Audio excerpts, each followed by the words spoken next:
mean, do I have to sing the intro? I mean, what's going on here, fellas? Okay, well, if this is usually the part, I don't even know how the new song goes. I don't know what StreamYard's doing, but my music ain't playing, so we're just going to get right into it. Oh, there we go.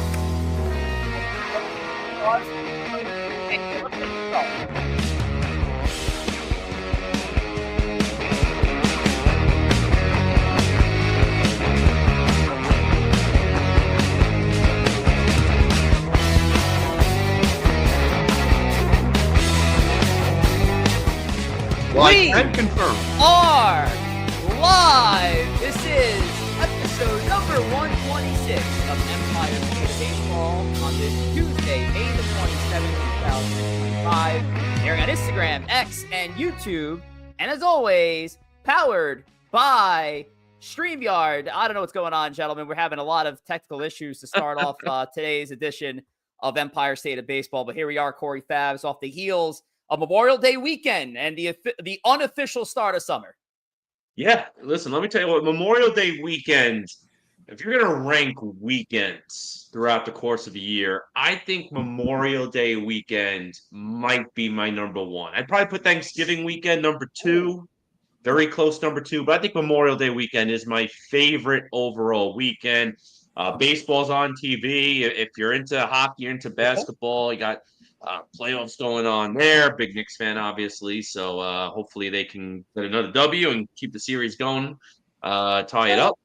But it's also the unofficial start of summer. And at this point, the weather's starting to get warmer, although this past weekend it took a step back, ironically.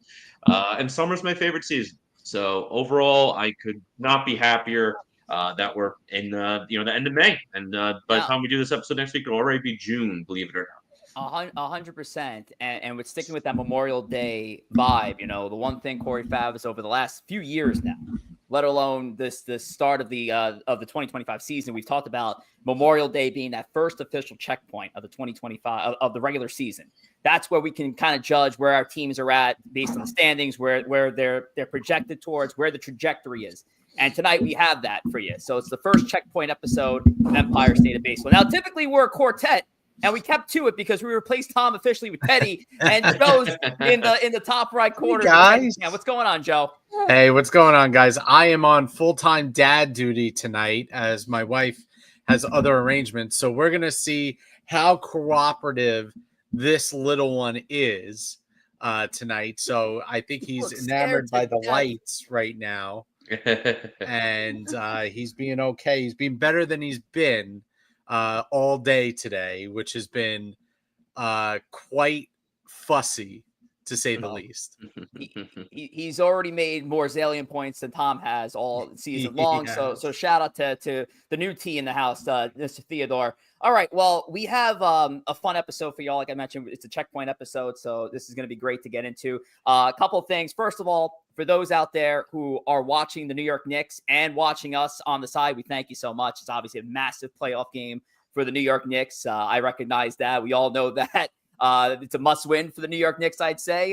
Down 2-1 in Indiana, looking to take it back home at least with a tied-up series. So it's going to be a wild game for the basketball side. But it's not Empire State of Basketball. It is Empire State of Baseball. So let's take a look at the fans who did come through for today's edition of ESP. We really do appreciate it. And there's Jacob Petruzzi at the very beginning. Go smack that like and sub button for the fellas on your way in. Really do appreciate it. Jacob, we have Kristen over here says music is playing. Yeah, I don't know what was going on with the music to start the show off, so I had to improvise. I had to sing my own tune to get us going. We have Sierra in the building as well. Shout out to Sierra. Mike Parziali, smack that like and subscribe. Pars didn't wake up at 4 a.m. to send out the first comment, which is perfectly fine. We're glad to see him in here. Shout out to Mike Pars. Let's go Knicks. My guy Joe says Young Teddy is in the house. And Jacob Petruzzi, Rich, it's 3-1 tonight. Yes, 3-1. I'm really worried about the little one there when it comes to handicap and the Mets and Yankees talk here. But we do have a very fun show of ESP to get into. But before we get there, Joe, let's talk about Roback. Yes. I don't have the promo in front of me, but Roback is been with us for a while now. You can go over to roback.com and get 15% off with the code TWASPL15. Right? You go over there if you like golf attire, if you like summer casual attire, stuff to wear to work. If your office lets you wear golf shirts, like perfect stuff to wear there. They got a ton of stuff. It's great quality. I have several shirts myself. My favorite is actually the everyday hoodie that they have there. It is super soft, super comfortable, and you can dress it up. You can dress it down. If you're playing golf, it is perfect for those in-between days. So like I said, go over to Roback, 15% off your first order at roback.com with promo code TWASPL. Don't forget to use that code. And yeah, check them out. Yes. And our rundown brought to you by Roback for this episode number 126. We're going to kick things off with the Empire Express and really kind of get through the Mets and Yankees, who have been playing pretty good ball as of late. So we'll get into their past weekend. But we're going to save a lot of the heavier takes for later on for the first checkpoint, which is going to follow Book It, brought to you by our guy Book with Took. So we're going to check out his pick of the week for the upcoming games. And then we're going to finish things off with the Defining Moment, which has been our newest game here at Empire State of Baseball. So that's been a fun one. We got that later on tonight to wrap up the show. But Corey, Favs, let's get into the Empire Express real quick. We'll talk about the New York Metropolitans. And with your New York Mets, they played a little bit better ball lately. You faced a tough opponent, the Red Sox, a tough opponent, the Dodgers. We obviously know the deal, facing those two teams. You took the latter game against Boston, took 2 out of 3 against Los Angeles, took the first game of your 3-game set against the White Sox. Corey, you look a lot more calm. You look a lot more whiter in not as red as the face as you did last week. So after this past weekend, do you feel a little bit more reserved with your team now? Listen, I'll tell you what. If they lost that game yesterday, getting shut out by Adrian Hauser, I would have been just as frustrated as I was last week. To come off a high of taking 2 of 3 from the Dodgers, which is a series they should have swept, by the way. They should have won the Friday night game. They came all the way back. I think they got 3 runs in the 9th inning. And then they had 1 chance. They had 2 chances. They had 3 chances in the bottom half of extra innings to score the winning run. They did not. In the 13th inning, I think they ended up losing that game. Should have swept the Dodgers. It is what it is, though. You take 2 of 3 every single time out. And then yesterday afternoon, they almost absolutely turned on their heads and lost that game. But thankfully, they got 2 sac flies, one in the 8th, one in the 9th, to ultimately win that game 2-1. Let me tell you something.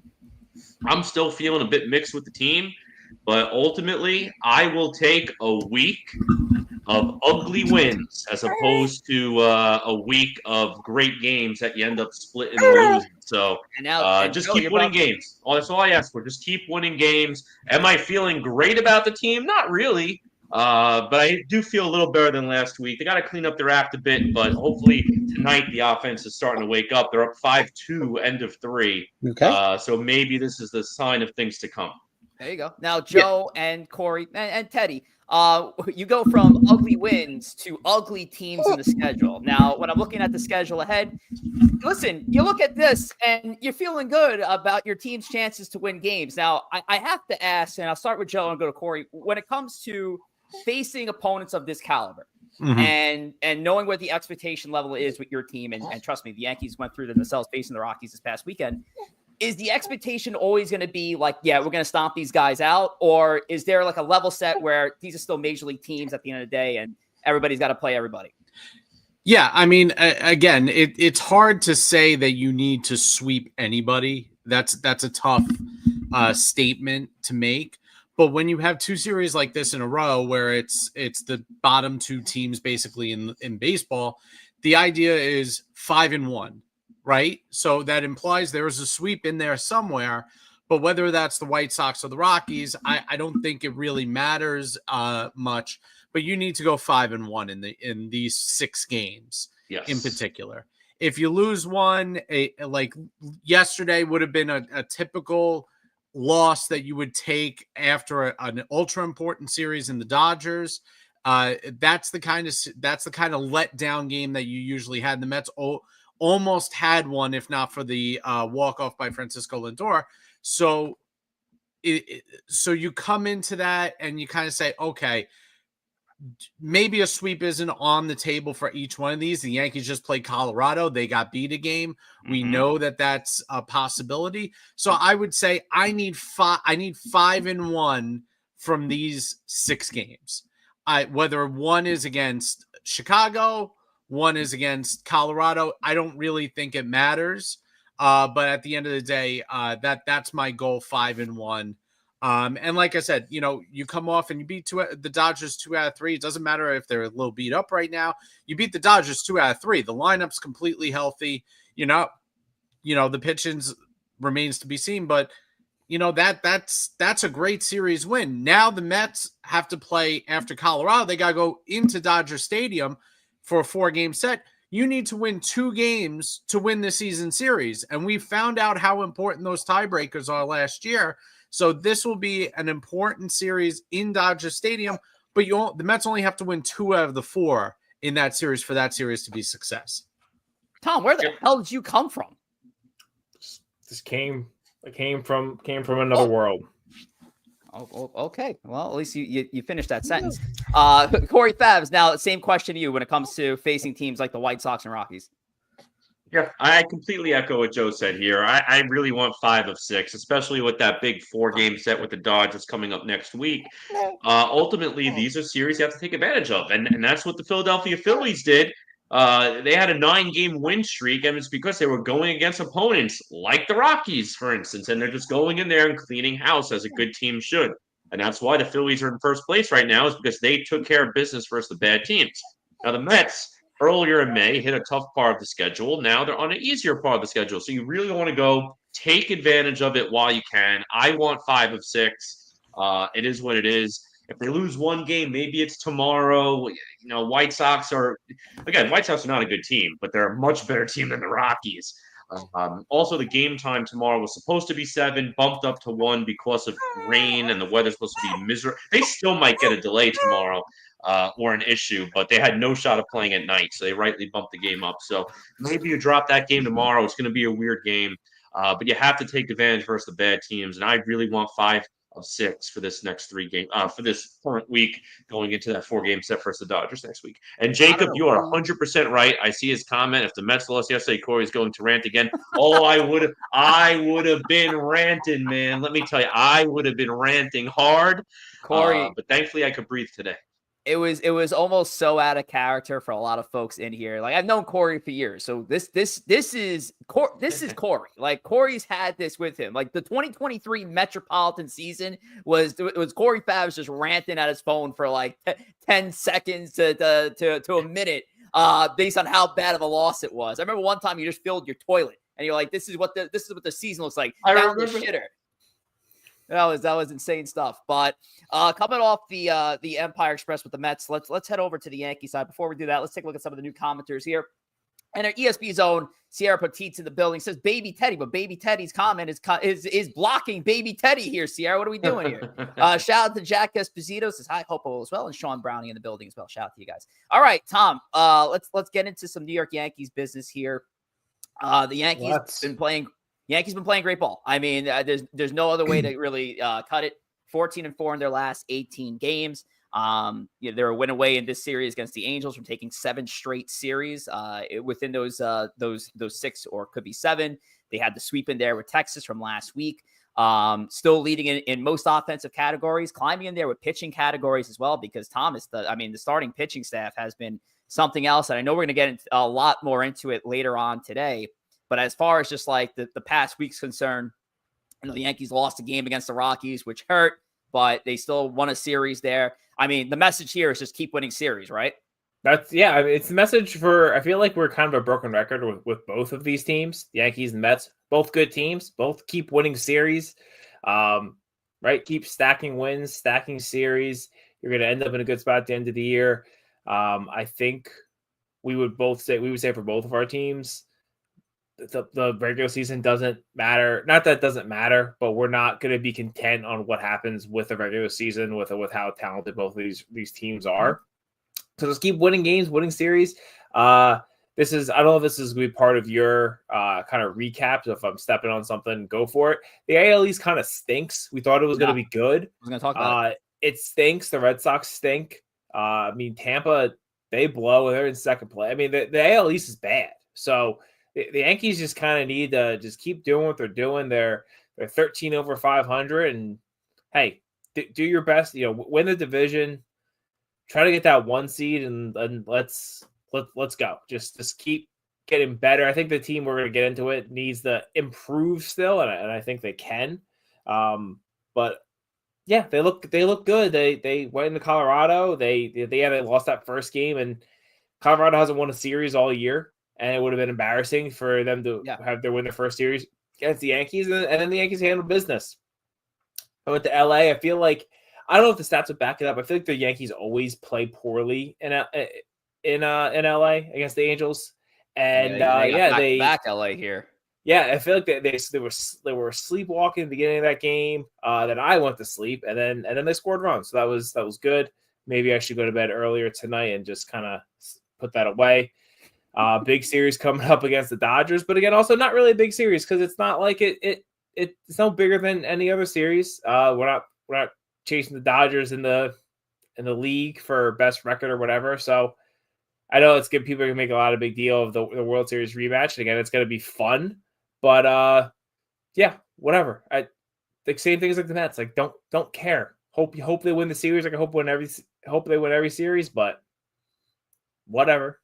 Yeah, I mean, I understand the importance of it. Yeah, it would be nice to take a series. It would be nice. It'd be nice to win any series. It would be nice. Is it has to be done? Absolutely not. It has to be done is you're facing Boston, you're facing Tampa, you're facing Toronto. Now, you're absolutely right about the American League East. I mean, you got teams that are just beating up on each other from the bottom up. And, again, this being our checkpoint episode, and just to say it right here, like, the Yankees are putting themselves in a nice position coming out of Memorial Day weekend up 6 games over Tampa Bay, which I didn't even think was even going to be anywhere close towards the top of the division. But again, still very early. Boston had a huge loss in their offense, losing Alex Bregman to a quad injury. So the American League East has just been a weird division, but the Yankees are taking advantage while they can right now. And this is something we've also seen in the past, Tom, where the Yankees come out of the gates pretty hot, and then they have that midsummer swoon, and then we're scratching our heads going like, what happened to this team? Right now, I mean, it's been going well. And again, I don't want to get into so much because we're going to really talk about it at the checkpoint. Looking at the upcoming schedule, mentioned the Yankees have a back-to-back with the 2 LA teams. I say the back-to-back LA teams because the team we're playing right now is technically not an LA team. But yeah, so the Angels, Dodgers, hoping the Yankees to just take a series here. And even if they drop 2 or 3 to the Dodgers, I mean, again, the Yankees are on a very impressive run right now. I'm not going to let it a series loss distract us from the fact that they're playing great baseball. I think you just don't want it when you play good teams, like when they play the Mets, when they play the Dodgers, you don't want to get pantsed. You don't want to get embarrassed and just get beat down. It's you want to play good baseball. You want to compete against the best. And if you lose 2 out of 3, then you lose 2 out of 3. You just don't want to like get absolutely beat down and embarrassed and like look like you don't belong on the same field as them. 100%.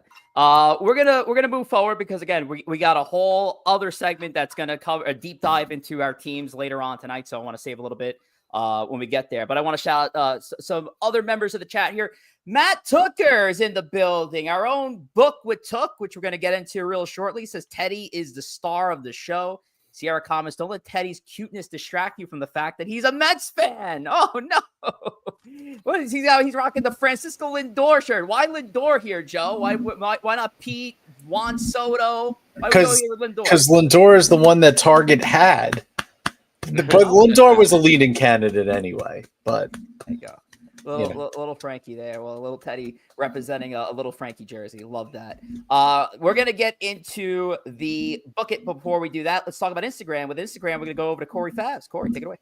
Yeah, go ahead and follow us at Empire State of Baseball on Instagram. You'll find all our archive segments, all our meme reels, graphics from the show. You name it, you'll find it. So go ahead at Empire State of Baseball. You can follow all of us individually as well. Myself at Corey Favs, Joe at JR Pugs, Rich at Rich J. Rivera, and Tom at T Wospil. We're currently at 7,100 followers and growing. So go ahead and continue to help grow that count.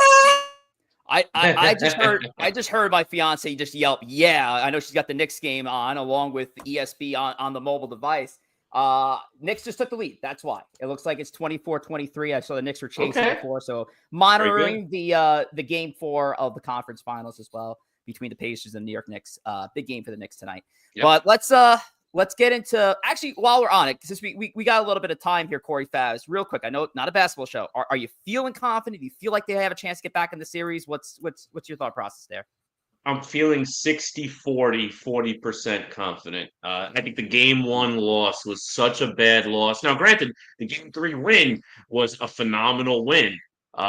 It's hard to come back from a series, like a crushing loss like that to start the series. Because the difference is they would have been up 2-1 with a chance to get up 3-1. Now you're fighting just to tie. You're fighting to keep the pace. So 60-40, but again, 40% chance. It's still good odds. It's still a good shot. It's just going to be a tough climb. I hope they pull it off, though. We'll see. That game 1 loss, just to kind of bring it back to baseball. And Tom, I mean, I don't know how much basketball you're into. It was kind of a reminder of how the Yankees lost game 1 of the World Series this past year. And you hate to say you lose a series in game 1, but that's what it felt like last year, Tom, in the World Series. Yeah, dab a little bit in basketball. I mean, that Knicks loss is, now Knicks loss was in the conference finals, not the NBA finals. So, you take that for what it is. The Knicks loss is 100 times worse of a loss than the Yankees lost in game 1. The Yankees didn't blow a 9-run lead in the 9th inning to lose. Like the Knicks did something that has never been done in basketball. It was up 14 with 2 minutes ago, whatever that stat was. Never been done. So that's literally as bad as it gets. So but hey, listen, it's fun. I'm not a big I watch basketball. I'm not like super aligned to any team. It's fun watching the Knicks do well. So it's just like, hey, this is cool, but I'm not gonna, we're not living and dying with this. Joe, how's your basketball fandom? You you kind of like a casual like me? No, I mean, I root for the Knicks. I watch the Knicks from time to time.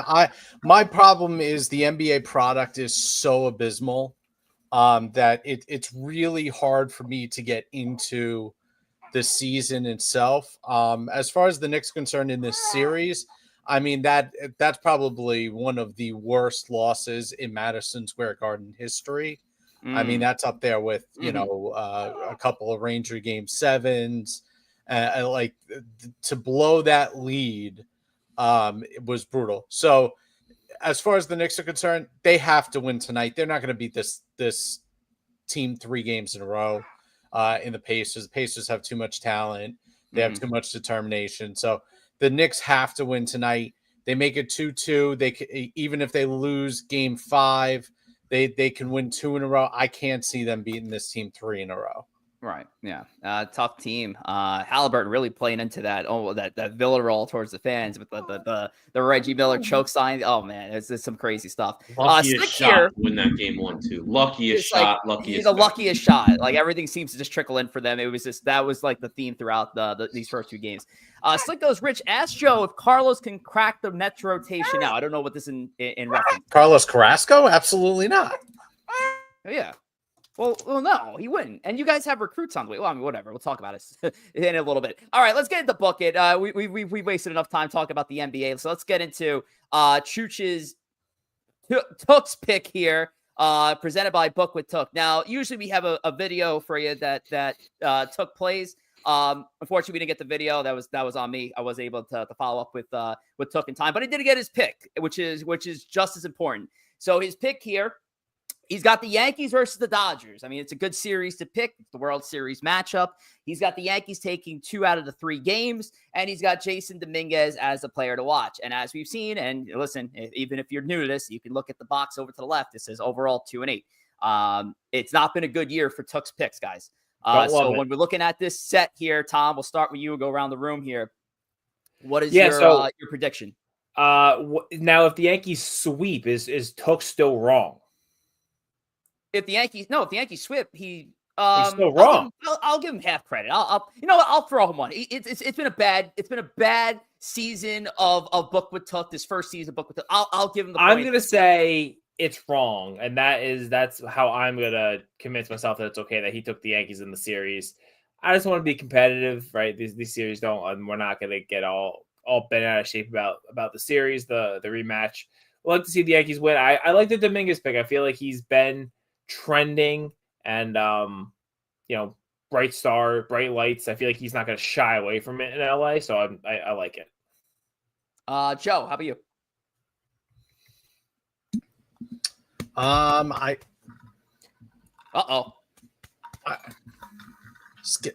Let's go to Corey. Let's go to Corey because I think I have a feeling something smells over there.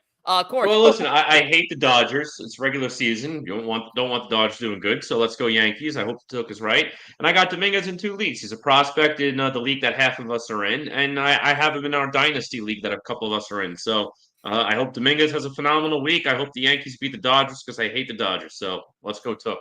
And wow. And selfishly, I took him as one of my investments towards the trading floor. So obviously, I'm rooting hard for Took to be right on this one with Jason Dominguez. He's been swinging the bat great. I read somewhere, Tom, correct me if I'm wrong. He's the first player in the history of MLB that in 1 month's time had a 3-homer game, hit a grand slam, hit a walk-off home run, and there was a 4th thing in there that he did, and I cannot remember what it was. 3-homer game, grand slam, walk-off home run. He did a lot of great things, but he was the first player in MLB history to do that all in 1 month's time. So shout out to Jason Dominguez. Joe, I don't know if you want to get into it, so you want to take care of nope. All right, we're gonna keep it on going. But Yankees Dodgers for me. I'm actually gonna do the surprising move here. I'm gonna say the Dodgers are gonna end up taking 2 out of 3. For the Yankees in this, they're gonna get a Max Fried game. The other 2 games, you're looking at Will Warren and Ryan Yarbrough. And as much as I would love to see the Yankees still ride the magic of guys like Yarbrough and Warren at the back end of the rotation, the Dodgers are no team to just mess with there. I do have the Dodgers taking 2 out of 3. I do think this is the series that stops the Yankees series win streak. So, and it's an unfortunate pick for me, but that's what I got. I got the Dodgers taking 2 out of 3 against the New York Yankees. But that is Book with Took. Make sure to give him a follow on Instagram at Book with Took. He's involved with Believe in Magic Travel.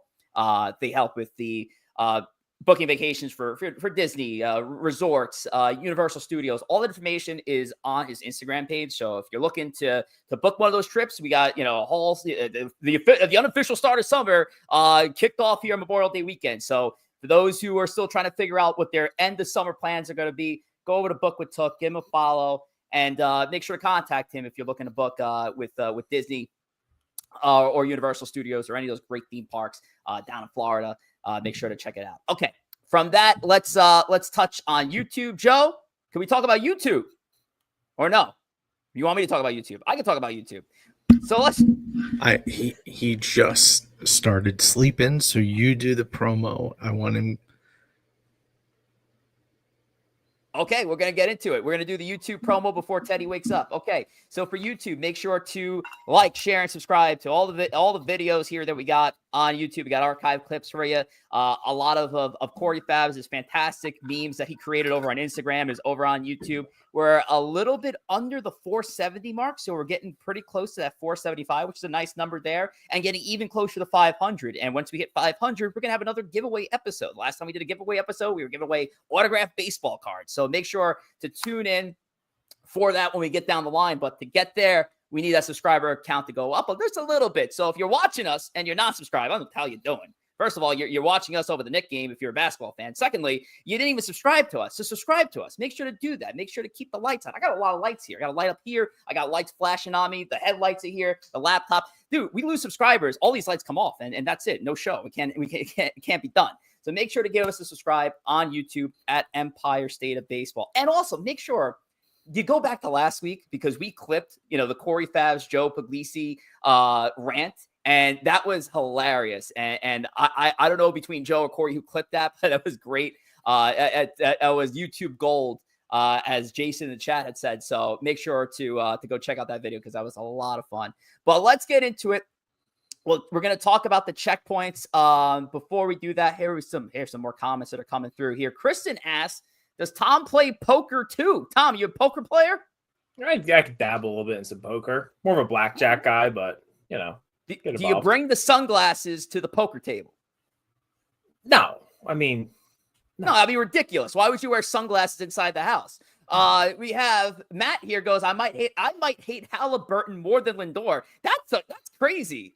Because even as a Yankee fan, Corey Favs, I love Lindor. I have no issue with Lindor. Such a great guy. It's a phenomenal player and a great teammate, just a great person. I have nothing but love for Francisco Lindor and nothing but hate for Halliburton. Lindor is great. Of all the guys to dislike. What was that, Joe? Of all the guys to dislike.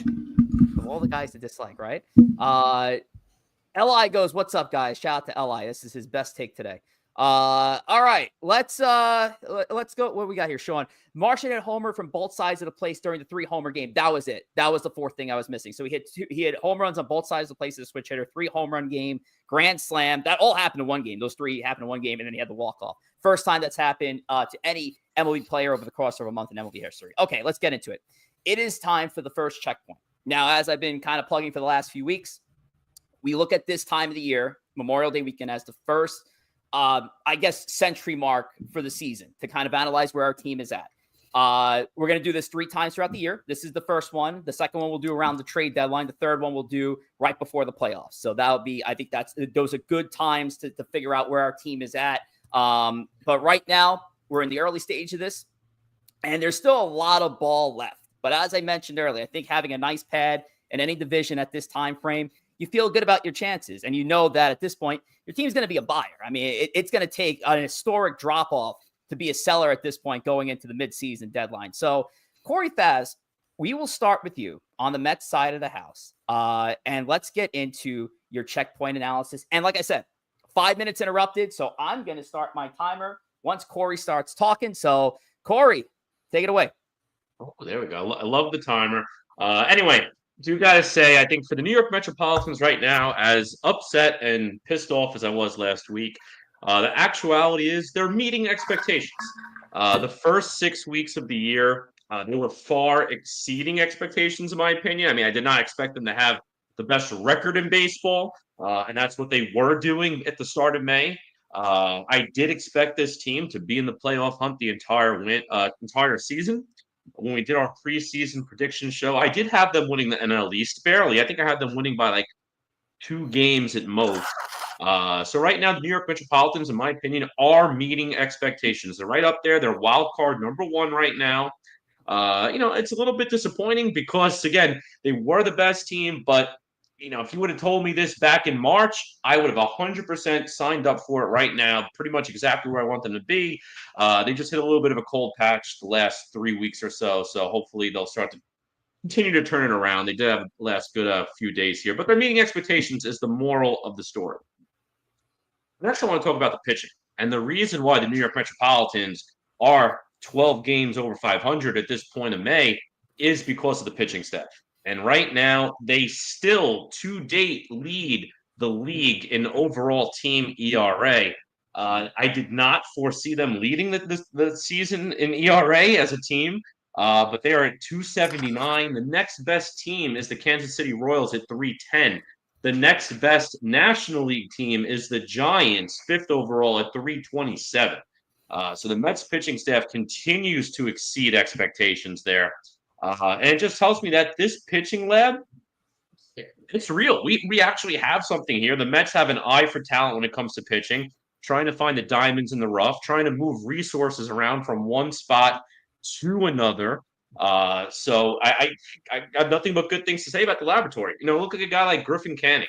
Griffin Canning, I had absolutely no expectations for. He wasn't even supposed to be an everyday starter for the New York Mets. He was supposed to be spot starter here and there, most likely a long man out of the pen, get a few starts if you need a 6th man or someone gets hurt. But he's been in the rotation since day 1, and he's been phenomenal. Kodai Senga, does he look as sharp as he did in his rookie season with the Mets? No. But he's pitching really well. And his last couple of starts, he's gotten into trouble early in the first inning. And then he settles down and gets into the 6th, gets through the 6th inning. So Kodai Senga finally having a nice come back after last season was pretty much a complete wash due to injury. And even in the bullpen, you guys like Braziban. I had no expectations for Braziban. The guy's in his mid-30s. He's playing a phenomenal job right now it was supposed to be a middle relief depth reliever. He's up here pitching now in the 8th inning, getting big time out. Same thing with Max Kranick. The guy barely made the team out of spring training. I called him out in spring training because he had a really good spring. And he's continued to live up to that hype. So the pitching staff for the Mets really has been great and exceeding expectations. And you got some reinforcements on the way. I don't have high hopes for Montas, but this pitching lab might prove that I'm wrong. But Sean Manaea, that's going to be a big piece of the rotation. Glad to get him back and probably bump out McGill, move McGill to a long spot. So that's the story with the pitching. Phenomenal, leads all of baseball in ERA. The problem is the offense, and it's ironic because I thought the offense, and most people did, was the strength of this team, and they're wasting opportunities right now. 26 with runners in scoring position across MLB, a 214 average, and this was sometime yesterday. They were down to 197 at some point in time, so they have to clean that up because this pitching staff, I do think, will hit a little bit of a patch at some point in time, especially in the playoffs. You're playing really good teams, really good offenses. You're going to have to cash on runners in scoring positions. They have to clean that up. And finally, I do want to talk on the regression of some starting players, which also plays into a part of that third bullet point. Brandon Nimmo is a shell of his old self. The guy was a 300-plus hitter, 400 on-base guy. I don't know what happened to him. He had a 224 average last year, a 219 this year. He's got to wake up. Jeff McNeil was a batting title champ. He's now hitting in the low 200s. Starling Marte looks like a DFA guy now. Mark Vientos is struggling. Francisco Alvarez is struggling. You've seen a lot of regression in the starting lineup, and all of that will have to improve for the Mets to be a legitimate World Series contender. With 15 seconds remaining, Corey Favs with the first checkpoint of the New York Mets. Tom, your thoughts looking at the opposition. So after we do our 5 minutes of uninterrupted analysis, we're going to go to the opposition and get an opposition take. So Tom, why don't you go ahead? Corey, I agree. The pitching has been good. I do think they are due for some regression because you can't expect a Griffin Canning and a Ty Lord to kind of keep that up, but you take what you've gotten so far. One thing I'll point out, and it's the runners in scoring position situation. I've gotten more and more, I feel like, old school with some of my stat stuff and the way I look at baseball, and we keep getting told why batting average isn't as important as on-base percentage. Well, this is why batting average is important, because you need to get hits to score runs unless you're getting walks with the bases loaded. So hitting is important, guys. Hitting for an average is important. And we're seeing now teams that are going to walk a lot, the Mets they do a good job of getting on base. The Yankees do a good job of getting on base. But if you're not getting hits to drive them in, then what's the point? And that's going to lower your runners in scoring position average. You got I feel like Lindor you always can count on, but this is an area where a Juan Soto who takes his walks, you need him to hit the ball and score some runs and not just pass the baton, whatever. I don't know. That's what I got though on it. They look good. They look good overall, and I think some areas it's weird, like you said. I expect the hitting to get better, and I expect the pitching to get worse, but then it's going to even itself out, and they're still going to be a quality team. Tom, let's keep you right there center stage. We'll flip back and forth between the Mets and the Yankees, and we'll get into your analysis of the Yankees at this stage of the season. So let's go take a look. What do you got? So we'll start off also with the pitching. Another very good pitching staff in New York. Rich with some terrible writing here. Everyone is pitching in. The Yankees lead. Oh, you love it. No, it's trash. Everyone. So the Yankees pitching leads Major League Baseball an average against. Max Fried. I know about a month ago I came on here and I just waxed poetically how much I love Max Fried, and he's just continuing to proving how good he's been. Tarek Skubal, I know he's had a gem of a game the other day. If the season ended today, Max Fried would be the Cy Young. He has an ERA. It's like a full run lower than what Skubal has going on, and he's better than a lot of other categories as well. Max Fried has been incredible. Joe's boy Carlos Rodon has also been really, really good as of late. And then you're seeing more contributions from Rich and I's favorite guys like Clark Schmidt and Will Warren. They've been pitching better as of late as well. So the pitching staff has been good. And with Luis Heel on the not on the cusp of return, but on the way back at some point, they're going to get some reinforcements there as well. Next, Paul Goldschmidt. How good he's been, so good. He's been completely overshadowed by what Aaron Judge is doing. I mean, Paul Goldschmidt's hitting 345. I mean, it is incredible of what we're getting from him. He's everything that we wanted Rizzo to be. He's a great defender, but he's hitting. He has a high batting average because he's hitting the ball. He's not just taking walks. Still not a ton of power, but that's fine. I love him kind of settling in, hopefully, to a top of the a lineup guy in front of Judge, get those fastballs, get on base, get hits, and then Judge driving him home would be great. Then Rich said outfield of dreams again. Terrible 3 name. minutes. Yep. Whatever. Outfield of dreams. The Yankees' 4 outfielders have been really, really good. Trent Grisham has regressed some as of late, but still has been really, really quality. Aaron Judge is the best player in baseball, so just we don't need to talk about him too much more. Dominguez has been really good, especially against righties.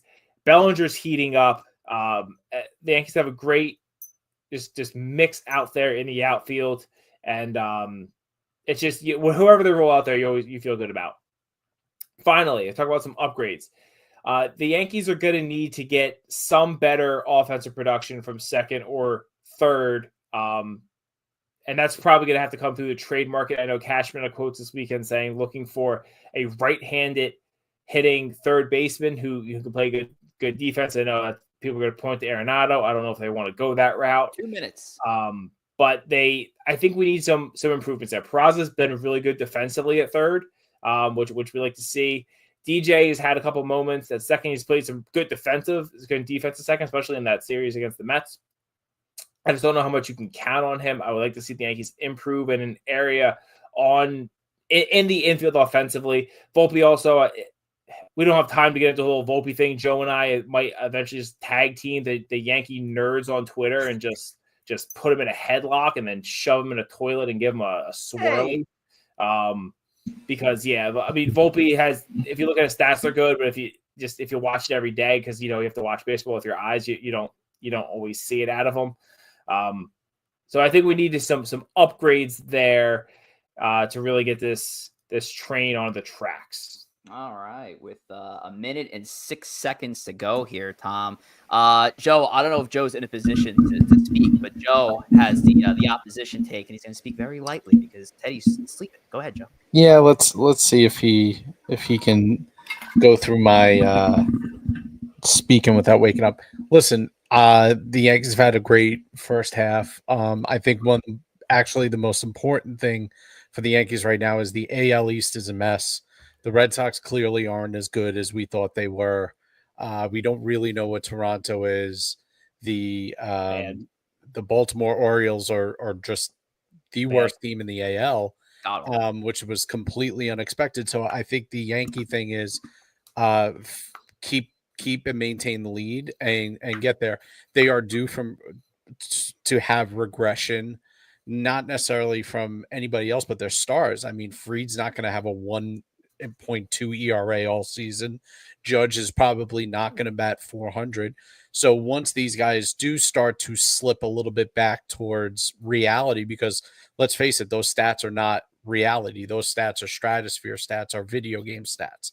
So when those guys start to slip, and not that they're going to be slipping in a big way, like Judge is not going to, just disappear off the face of the earth. But when he's not batting 400, how's this offense going to look?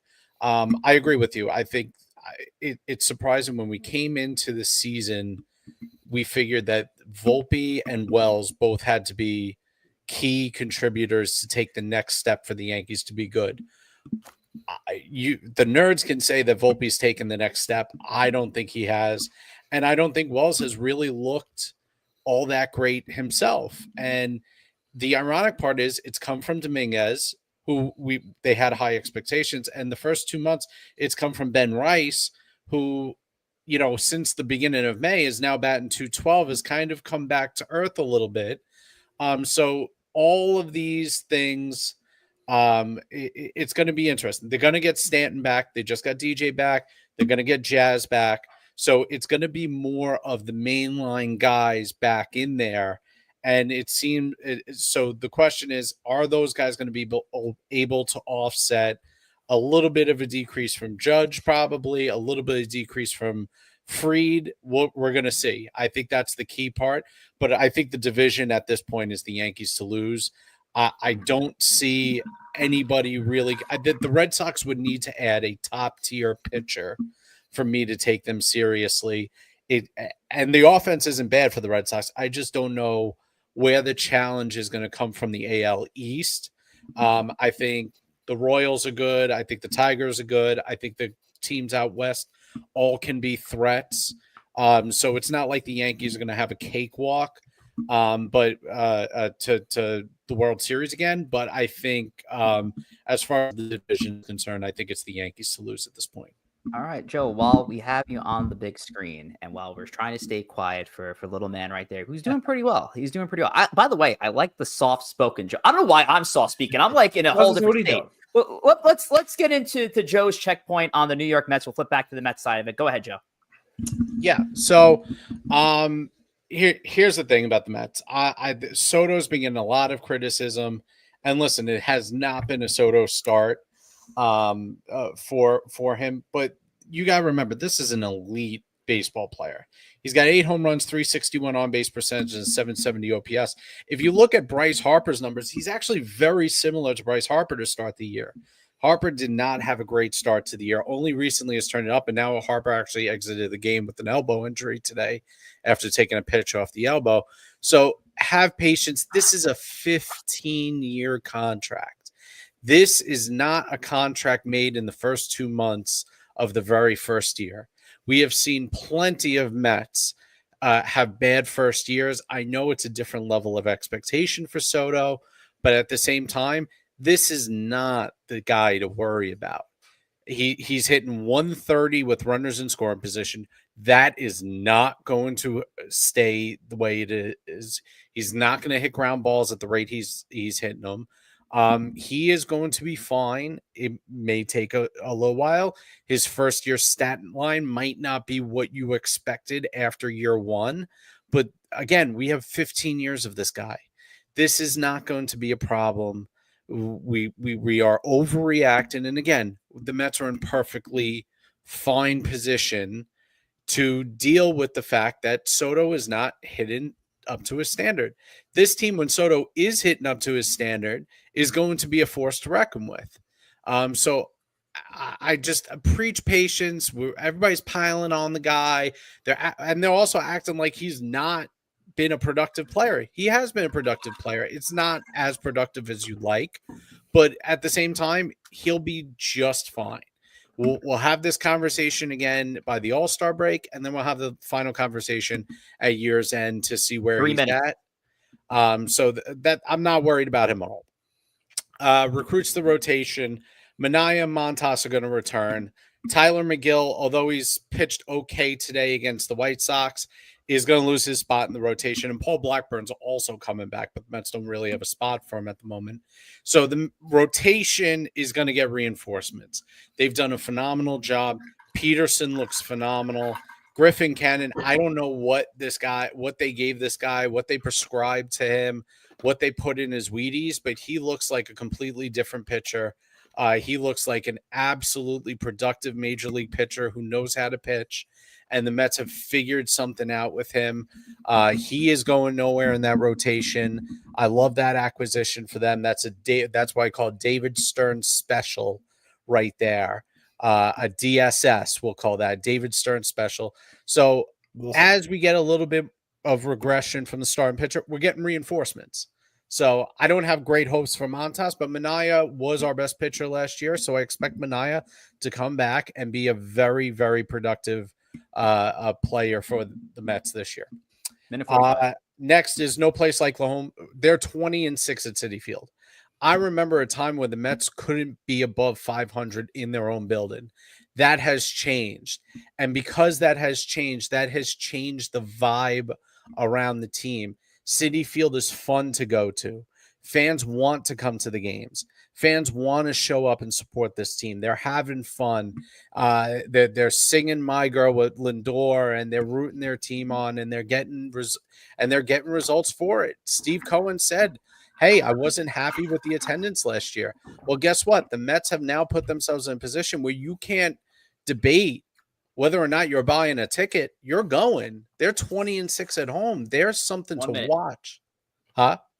1 minute. I was throwing the time.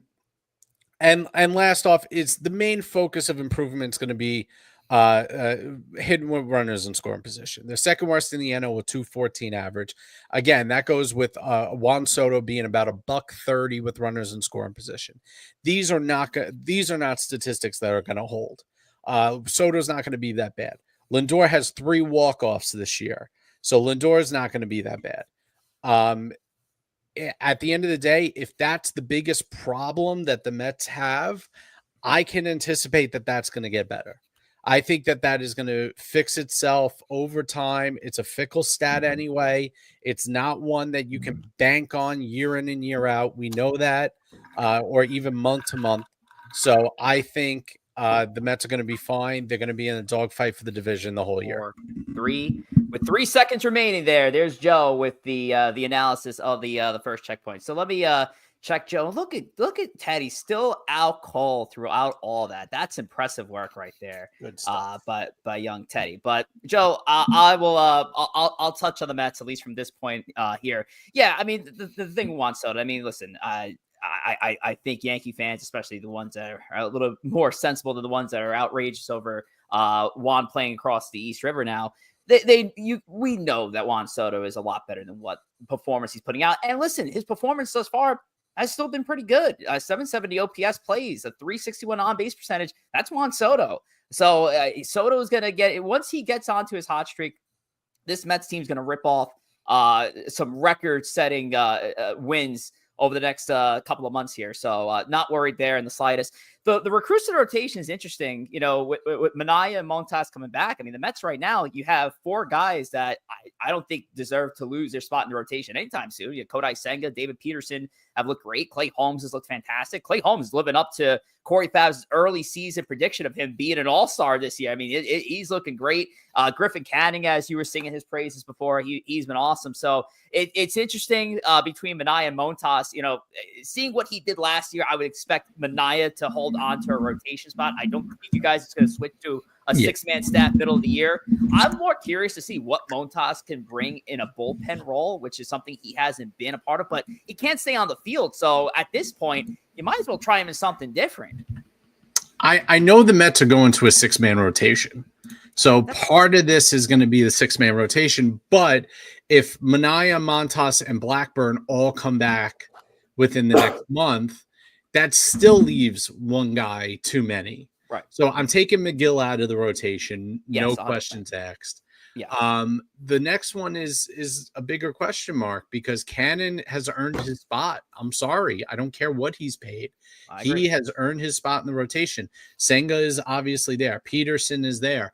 I have no problem with any of those guys. I'm missing somebody, Corey. Help me out. That's like Clay Holmes. Yeah. Huh? Oh, Clay Holmes. Clay Holmes has been great. So at the moment, these things tend to solve themselves usually. But at the moment, somebody's going to be out of rotation. It's probably going to be Blackburn. Blackburn's probably going to go to a swingman role. But it's a good problem to have. And no place like home. I mean, fun to go to Citi Field. I mean, your team is giving yourself a high percentage to win games, protecting the home field, and I mean, they'll leave no man behind. I mean, this is the one point that you and Corey both echoed. It's correcting those runners in scoring position. And Tom, we've seen it plenty of times over the years how frustrating it goes to watch those Yankees not be able to cash in certain opportunities. They were creating them, they just weren't cashing in at the right times. You know, once the Mets get over that hump, that's when these wins are going to start to take off. But let's wrap up the checkpoints with my with my checkpoint here with the New York Yankees.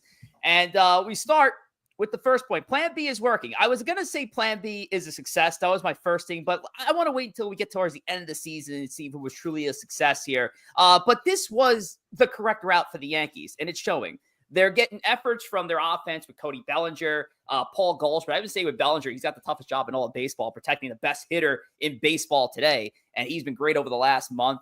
Paul Goldschmidt, Tom was singing his praises before. Paul Goldschmidt, Tom, to me, kind of reminds me of what DJ LeMahieu was when he was producing in 2019, 2020. Like, that's what he is. Like, aging veteran, right-handed hitter at top of the order. Not going to steal your bases, although Goldschmidt's got a couple this season thus far. But yeah, he's been producing. Devin Williams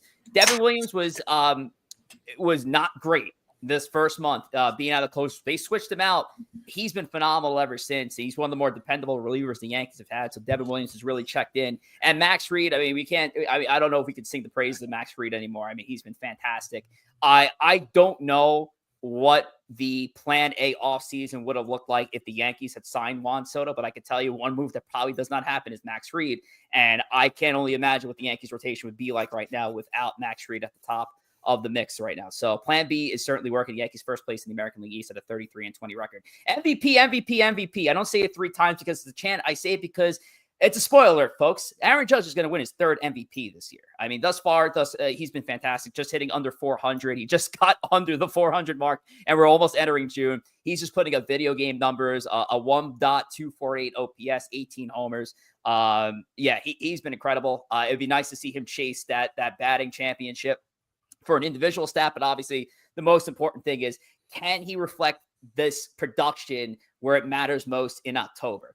Obviously, that's a couple of checkpoints down the line, but for right now, Aaron Judge, he's playing like the best player in baseball because he is. I mean, he is just fantastic, and I'm absolutely enjoying watching Aaron Judge play in 2025. Horses in the stable. Now, the Yankees, although they have the 6th best bullpen ERA in MLB with a 3.24, there are some hits and misses. I mentioned Williams has been improving since being taken out of the role. Luke Weaver's been great in the 9th inning mix. The Yankees are getting great production out of Mark Leiter Jr. Jonathan Loáisiga has looked just like the Jonathan Loáisiga who was healthy back in 2021.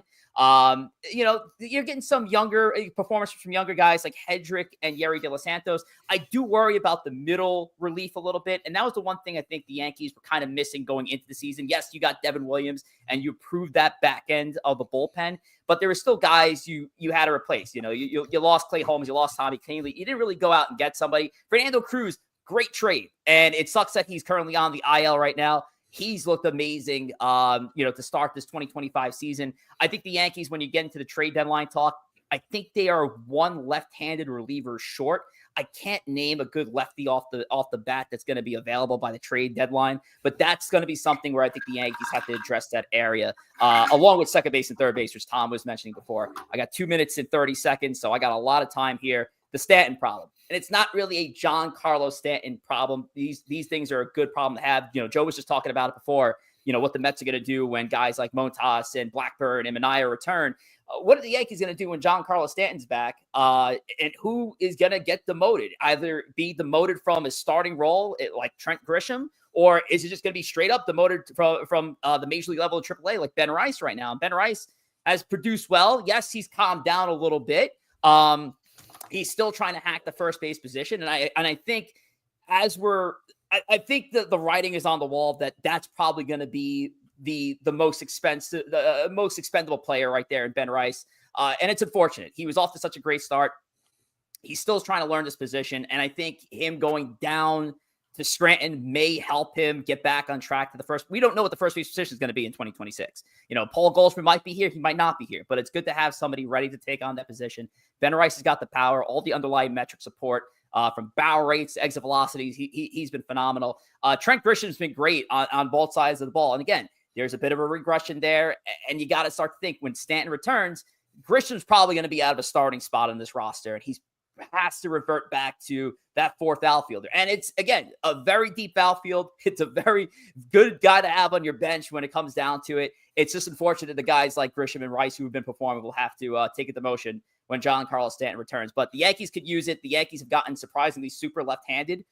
They could use the righty bat, and more importantly, they could use the presence in the middle of that order. I think right now, a Giancarlo Stanton to break up the top and bottom is the perfect fit that the Yankees need in that lineup. And I know it takes a little bit for Stanton to get going, but it's going to be an interesting dilemma that the Yankees have to address, and they're going to have to address it within the next 3 weeks. And that's 30 seconds for me left on the clock. So I'm going to turn it over to Corey Favs to assess the New York Yankees from the other side. I think the one big thing too with the Yankees, and we're talking about this, and again in the preseason prediction show, is that the AL in general is by far the weaker league. And you look at the AL, I mean, obviously the AL East, the Yankees are the cream of the crop. The AL East itself is not having a good year. If the Tampa Bay Rays right now are your second place team at a game over 500, there's a problem. So the Yankees right now are in a very good shape in terms of their division. But then you look at the AL as a whole. I mean, the Tigers are a threat. I mean, Screwball and Fried are going to be going head-to-head for the Cy Young. I agree with Tom's point. At this exact moment in time, Fried would get the Cy Young over Screwball, but that's a really good head-to-head matchup, a matchup that you very likely could see 2 times in a potential playoff series. Outside of that, yeah, Mariners are in first place. They have a good pitching staff. The offense has been better. We'll see what happens. The Mariners have been a team that's been a bit disappointing and playing under potential the last few years, so we'll see what happens. Astros right now are a playoff team if it ended today. They're always going to be tough, but overall the AL, not that strong. So I think if you're a Yankee team right now, you're the second in the AL. You're by far the first place team in the AL East. The AL East right now is not in good shape. So I would feel pretty good if I'm a Yankee fan, knowing where I am in the division and where I am in terms of that league. The other thing, too, with Aaron Judge, I got to say, if anyone is doubting who's the best offensive player in baseball, it's not Ohtani. It's Aaron Judge. I mean, Aaron Judge right now is putting up absolute video game numbers. He is the best offensive player in baseball. He's the best offensive player we've seen in quite some time. If you're going to look at different quote-unquote eras of baseball, let's say an era is a 10 to 15-year stretch, Judge might be the best offensive player of this 10 to 15-year stretch with the numbers he's been putting up. So I got to say that with Judge. I do want to echo Joe's point about the potential regression, because I don't expect Judge to hit 350 plus. I mean, even if he hits 330, it's a phenomenal season, but he's hitting 398, was hitting above 400 up until this past week. Fried, if he has a 2 ERA, that is a phenomenal season, but he's a full run below that. Paul Goldschmidt never hit 345 his entire life. What makes me think he's going to hit 345 now in the twilight age of his career? That's going to come down too. So the thing with the Yankees is if you have a couple of guys coming back, whether it's a Stanton, whether it's a Jazz, we'll ultimately see. Maybe it's a deadline acquisition. We'll see what happens. I think from a Yankee standpoint, you have to go out there, especially after not winning the World Series last year, not in the World Series for a while, having some disappointing postseasons in the years prior. You want to go out there, be aggressive at the deadline. Don't baby these prospects. Go ahead, trade them, and put yourself in a position to be the cream of the crop in the American League and a legitimate World Series team. This is not the year to mess it up and get cute. You go all in if you're Brian Cashman, because you want to take advantage of the AL situation and the success that you're having on the team right now. And I agree with that wholeheartedly, Corey. Also, go ahead. Also, I'll believe Stanton's on the field when I see it. I mean, he's got to start. He's got to ramp up baseball activities. He's got to start hitting. He's got to swing pain-free. And then after he swings for, 3 straight weeks, is that pain going to all of a sudden come back? So there's a lot of hurdles to get Stanton. And then you got to get his legs semi in baseball shape which is a chronic issue with Stanton. So I think Stanton's a long way off. Well, and this is part of the good problem to have, because there is no rush to bring in Giancarlo Stanton, because the Yankees are getting adequate production for the guys who've been filling in the void that he's been missing in the lineup. So again, when the time comes, it's going to be a tough discussion. It could be an easy discussion. It could be one of those, hey, baseball is a funny thing of working itself out. That's not me saying someone's going to get hurt, but somebody can underperform and play themselves into a bench role. Now you need Giancarlo Stanton back in the lineup. So we'll cross that bridge when we get there. Now, there were several comments that came through in the last 25 minutes just because we were just going we were going time there on the checkpoint. So let's get through them all here. Hitman, yo, what's going on, ESP fam? Shout out to our guy Hitman. Chris here. Halliburton is the biggest cornball in NBA history, and it may not even be close. Matt, Lindor has the most punchable face in sports. Johnny Rich Rivera, ball player. I don't know about that, but shout out to you, sir. Jordan goes, don't wake Teddy Chow. Oh, this is when all the Teddy comments here, Joe. Dr. Kulo, the Lindor baby shirt is pretty adorable. Make a home run call with that microphone, Joe. Would have woke the baby up. Is the baby up now? What's going on? Walk away. Baby's mom came home, so he's continuing to nap in mommy's arms now. Gave me a little bit of a break. Shout out to Mama Pugliese. Shush!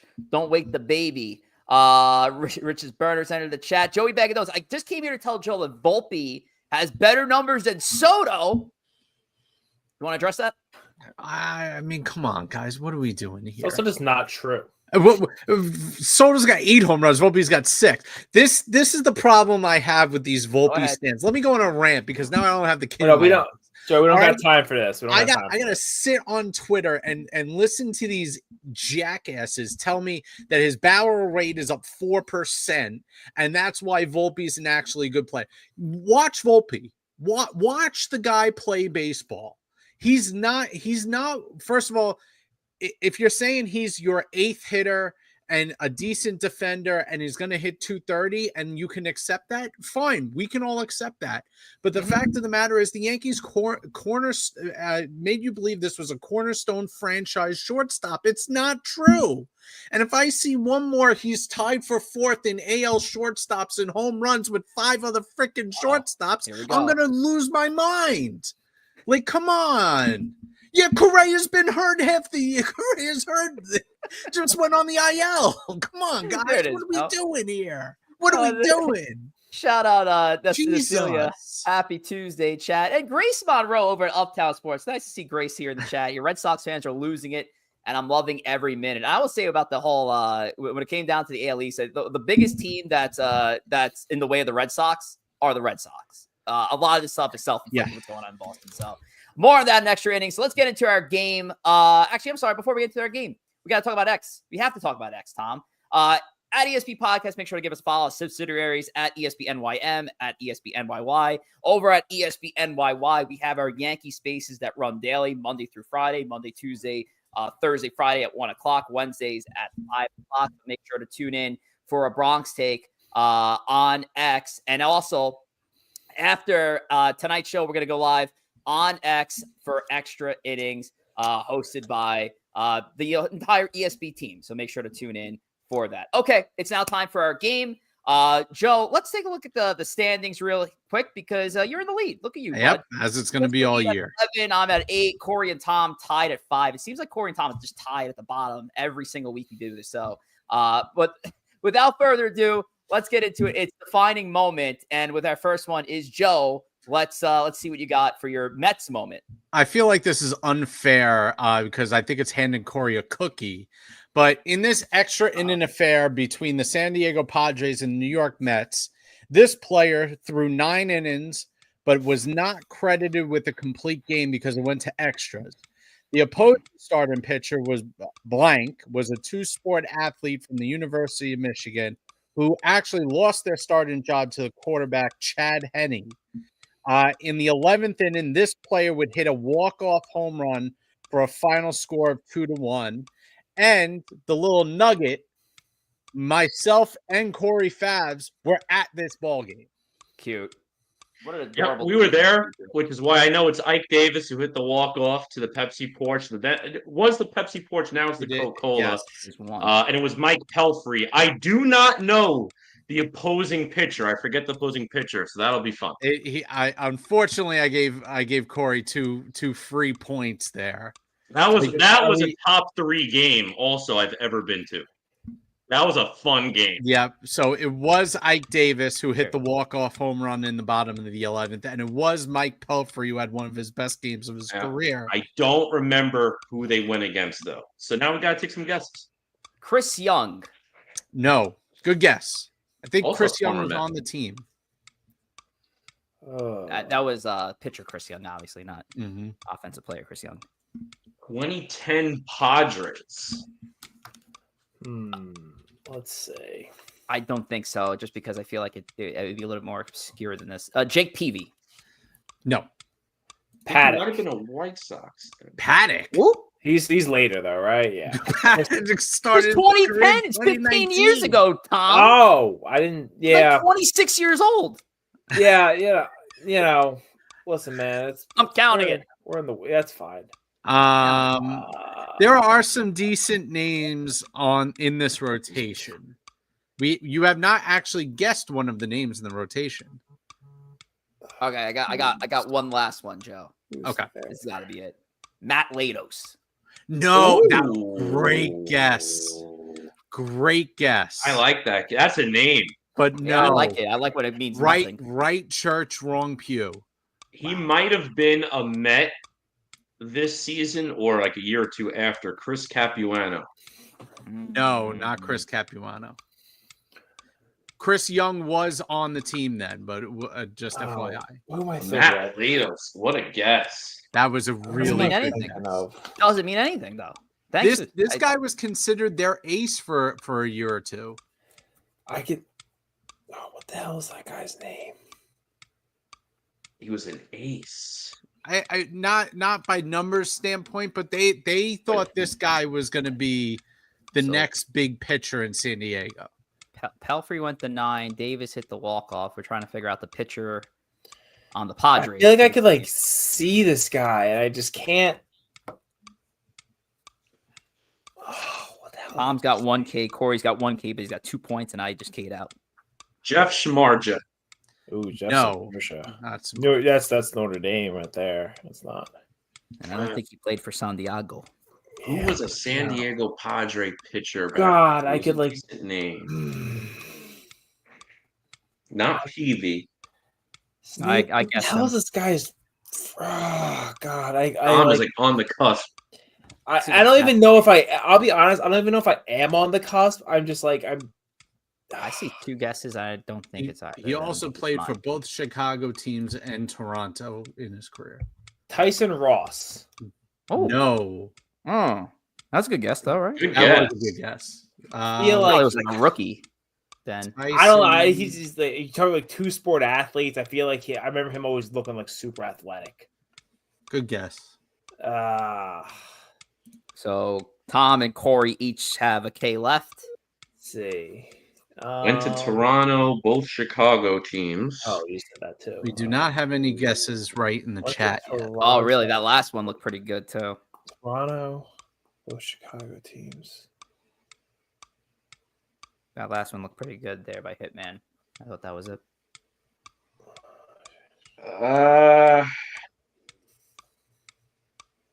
Way to keep it clean in the chat there, Dr. Kulo. Somebody clearly watched Anchorman. Just running out of time. All right, we got to get some. Yeah, I'm Mac Garza. I have nothing. No. Ooh, that's a good guess, though. No Mac Good Garza. guess. Not that era. Yeah, that is that era. I don't got it. I'll take that. All right, Joe, you got the point. What is it? It is Clayton Richard. Okay. Clayton Richard. Clayton Richard. I wake up and I think about Clayton Richard every day. Oh man. Okay. Well, listen. Let's get that moment up. So this is so Joe and Corey went to this game. This is crazy. We were fun sitting game. next to the foul pole in the Pepsi porch. I've been trying to find a screenshot of you might see us in the stands here. Let's see. And this was he hits it like 3 rows ahead of us. We're right there in the corner. Does anybody see Corey? Wait. Can we back it up? Maybe we can see him. Maybe we can see him. Hold on a second. Do we see Corey and Joe anywhere? Before we're over to the right more. So you just a couple frames before. One more. Frame. You have to have the foul pole in view, and we might be right there in that corner. Where are you? Oh, you had the foul pole in view too? Let's see. Let's see if we go back. Oh, you got to be. So we're right there. Right next to the foul pole section. Right there. That's where we were. Somewhere in that sea of people, Joe and Corey. Yeah, we were first row. We were first row. A lot of seats there, but they're right there. Wow. Yep. That's funny stuff there. But yeah, Ike Davis here. Forgettable bet. Also a former Yankee there, Thomas. Former Yankee. Davis. I forgot about that. Yeah. So there you have it, Ike Davis. And that's like the classic pinstripe look there. I don't know when you guys retired that look. That was like, it's like a cream boy there, Thomas. Look. I liked it. I thought they were good unis. They weren't completely white. They had like this cream color to them. And it was subtle, but I enjoyed that look. The Mets love ripping off, other teams' shticks and stuff, so it made sense that they were wearing pinstripes for a while. Just reported Genesis Cabrera signing with the Cubs, but it also just got reported by Mike Deportes, so that might not be true. Genesis. All righty, let's get into Tom's moment here. We're at 9:15, so Tom. So clearly we had a theme tonight because this is also a game that I was at. And this is back in 2004. I was not there. I was not at that game. Probably one of the most infamous games in a lot of our Yankee lifetimes. Game between the July 1st, 2004, Yankees Red Sox, known for the game that Jeter dove into the stands, but we all know that. Let's talk about some other fun things that happened along with that moment. So Jeter dove into the stands. He would miss blank amount of games due to his injuries from that event. A-Rod moved to play shortstop in that game once Jeter was removed. This player would move to third, first time he had played there in over a decade. And then finally in the 13th inning, blank would hit a walk-off single. It's a single, it was really like a double. It was down the line. It would have been like a double for the Yankees to win 5-4. And what I would say is, one of the greatest games that I've ever been to. Probably second greatest because, again, the David Cone Perfecto takes that. But this was wild. Is it Sheffield third base? Gary Sheffield played third base in this game. Boy's on a roll. I'm also going to say that I'm actually folding my guesses for this. I helped kind of put this together with Tom, so I know every answer here. So I'm folding my guesses. I know the exact moment. I'm not. The other two, I number of games, I have no idea. I've paid myself out. 35 sticks in my head. 35 games. Incorrect. I'm going to save the games for the end because that's going to be just K for Joe. Picking one randomly. 13th inning, blank would hit a walk-off single. Final score of 5-4. If you're a Yankee fan, you know the moment. So I already see one correct. I see a couple correct guesses in the chat. Was it Posada? It was not Jorge Posada. I feel like it's not a common name. I feel like it's not. Former Met and Yankee Miguel Cairo. Not Miguel Cairo. He is around at this time though. Yeah. This is the height of Yankees.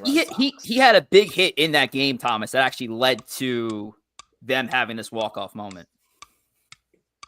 Also, as Joe and Corey think, A-Rod makes a play in this game at third base. That is one of the greatest throws I've ever seen. He dives on K third. Thought it was a triple. He did think it was a triple play. It wasn't a triple play, but A-Rod from his knees on third throws it over whoever's running home and just lands it perfectly. And for Posada to tag him out, it's like a play that doesn't get talked about enough, but it's incredible. 2 Ks for Corey, 1 for Joe.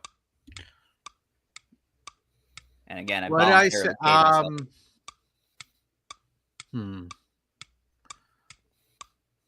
What kind of? I'm still thinking I could guess the games better than I can guess the. I'm gonna say my last guess, Giambi. Just last guess. For what one? Oh. Well, here you got the other. Let's go with the minimum. Jeter missed. Let's see. Probably has an off date. Let's say 14 games. That is incorrect. 2 Ks for Joe. Got one final guess. Either the player who got the walk-off hit or the number of games that Jeter missed due to his injuries that he suffered from the dive. Great throw in there, Tom. Even I got that wrong when talking to Tom offline about the number of games he missed. Is it like a trick question?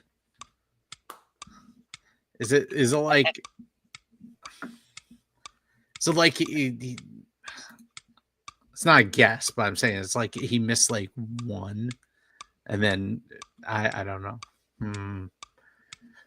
Tom? I'm if he did that waiting for his official guess. He said 1. He said it's not an official guess. I mean, if that's if he wants to put that guess out there, is that an official guess? Yes or no, Joe? I guess now it is. Okay.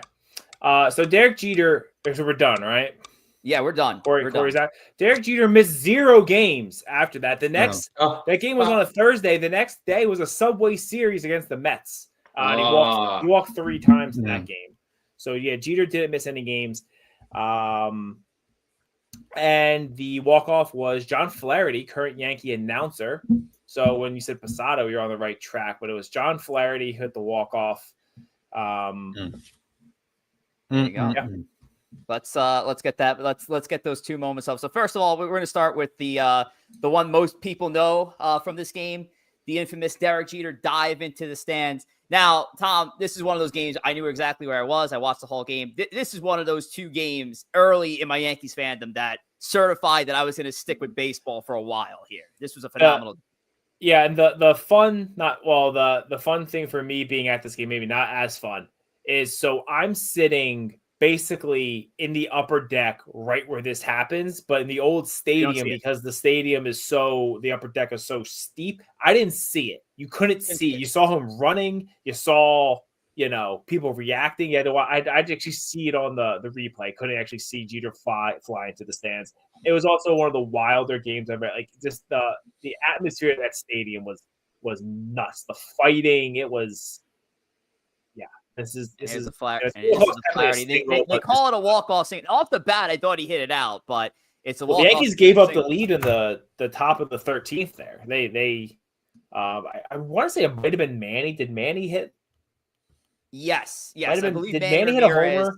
Yeah, I believe Manny homered, or he knocked it. I know Manny was involved in knocking in the go-ahead run there, for the Red Sox. And that was another thing too there, Tom. Like, early on, again, I didn't start getting into baseball until 2003. So, like, 2 of the most famous games. Manny had a homer off of Tanyan starts in the 13th. There you go. Yes, it involved Boston. It was to 2003 Game 7 of the ALCS. Aaron Boone walk off, and it's this game right here. This is one of the best regular season games I've ever seen in my entire life. So, great moment there, Tom. But that's gonna be it for this edition of Empire State of Baseball. Again, make sure to tune into Extra Innings. We're gonna go till about 10 o'clock. We'll have the Knicks game on in the background while we do that. And make sure to tune in next week for our next edition of Empire State of Baseball. We'll be live back on our regular time and day, Mondays at 8 o'clock. Again, we just did the Tuesday because of the Memorial Day holiday, so make sure to come back with us for Monday at 8. We're going to bring back the trading floor. It's another week of the New York Strike Exchange, so happy investing, folks. Let's see how it all works out for us with 1 week remaining until we get to the next rankings. But that's it. Let's go around the room for some last licks. Start with Corey Favs, Joe, Tom, and I'll wrap this thing up. Go ahead, Corey.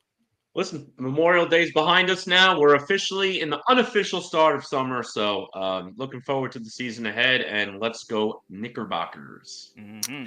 Let's go. Mets are leading 5-4 at the end of the 7th inning. Jose Budo has made it a little bit closer than we'd like against the White Sox, but Mets still up heading in. Tom?